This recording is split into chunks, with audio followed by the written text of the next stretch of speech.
ended up in the gym with Freddie Roach because his down goes Elvis Rodriguez, and he's in bad shape after that shot that Gino. A lot of body shots here. That was a sneaky left hook to the face.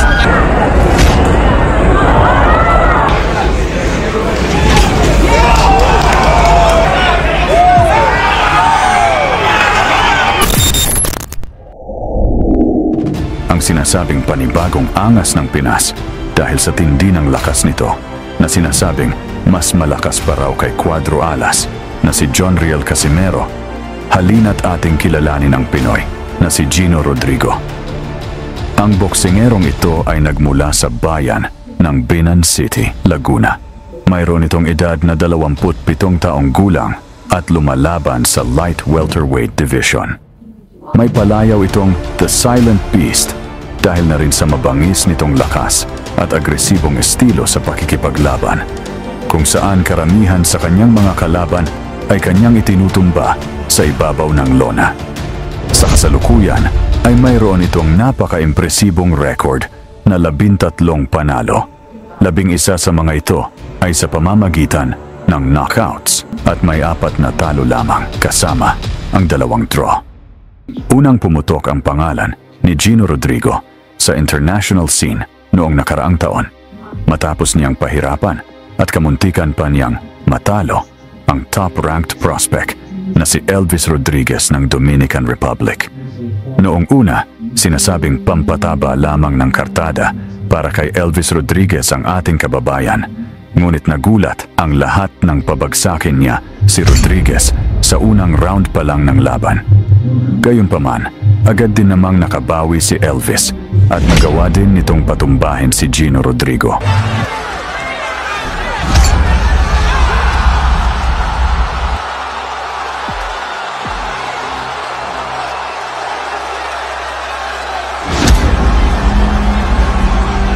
Nagtapos ang laban sa desisyon ng mga hurado kung saan nakuha ni Elvis Rodriguez ang panalo. Magkagayunman, marami ang namangha sa pinakitang tapang at lakas ng Pinoy na si Gino Rodrigo. Kaya naman, matapos ang ilang buwan, ay muling nabigyan ng pagkakataon sa Amerika ang ating kababayan. Sa pagkakataong ito, isa na namang top prospect ang kanyang nakalaban, ang undefeated Puerto Rican boxer na si Matthew Gonzalez, na may nakakatakot na record na 15 panalo with 10 knockout at walang talo. Naganap ang laban sa 2,300 arena sa Philadelphia noong Marso 8, 2025. Kaya naman, narito at ating panoorin kung paano dinurog ng ating pambato na si Gino Rodrigo ang undefeated na kalaban. Pero bago ang lahat, ay huwag mo sana kalimutang mag-like at mag-subscribe dito sa ating YouTube channel. Mga sir, salamat.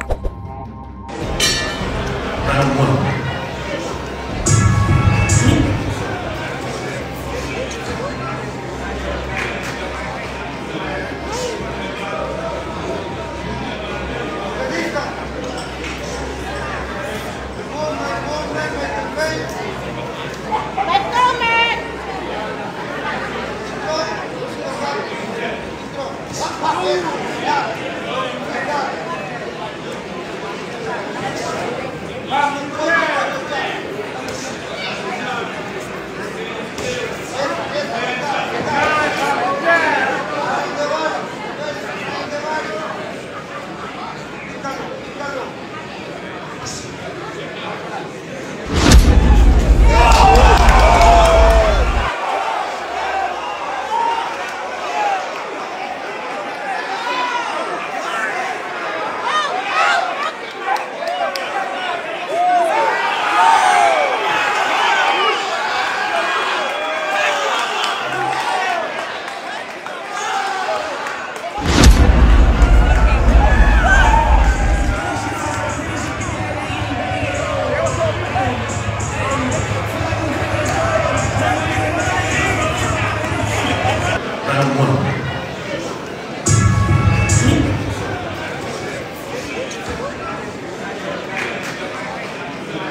good sportsmanship right there.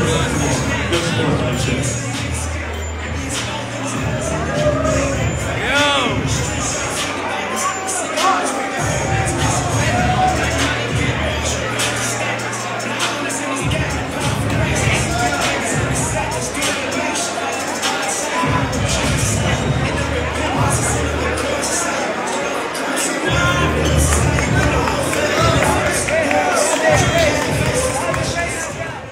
So yun lamang ang video natin sa araw na to. Mag-iwan lamang ng inyong komento at huwag mo sana kalimutang mag-like at mag-subscribe. At i-share na rin ang ating video. At muli, daghang salamat.